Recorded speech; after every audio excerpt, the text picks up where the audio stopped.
And I was like super enthusiastic. So I was just really mad for it.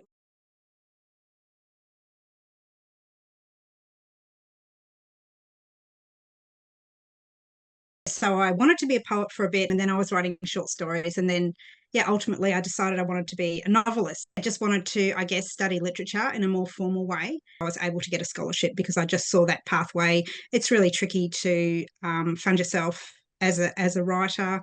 It was a way for me to professionally train, and I was really serious about it. I just love research, like many people I think who end up doing a higher degree.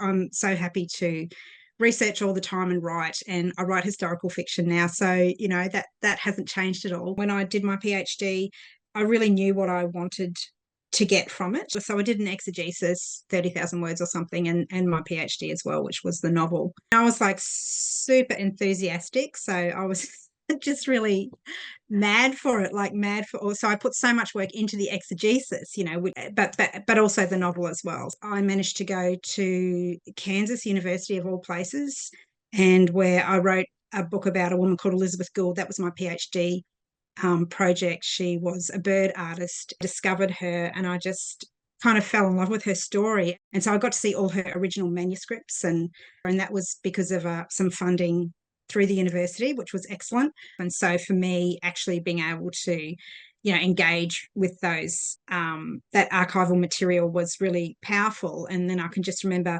sitting on the plane, flying back to Brisbane. It's kind of bodily as well as intellectual in that as well, I suppose. So I guess for me, that's really interesting. I'm sort of always working on a novel, I guess. That's what I want to be spending most of my time doing. So I do that, and I often go and teach writing workshops, like say a 3-hour workshop in libraries or through writers' centres. I did tutoring when I was doing my PhD, so that's like some really good, background for teaching.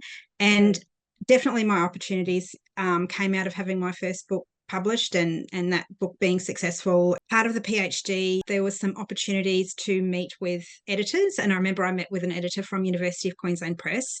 So there was this open offer, when I finished, to send it in there. It's a whole other world to discover, I guess, like outside of academia. So any help you can get to kind of begin to get your foot in the door for that is really helpful. And that is one of the wonderful things about doing the PhD in creative writing. I think a lot of the PhD is about stamina. With my MPhil, I wrote a novel that didn't get published, and I came to a point where I was sort of, well, do I want to do this or not? It's a slow road and there's no guarantees and everything. And I made a decision. Yes, I want to try again, write another book and try again. You have to be able to, go in there for the long haul and find some way to reward yourself, little rewards as you go along to keep you doing it.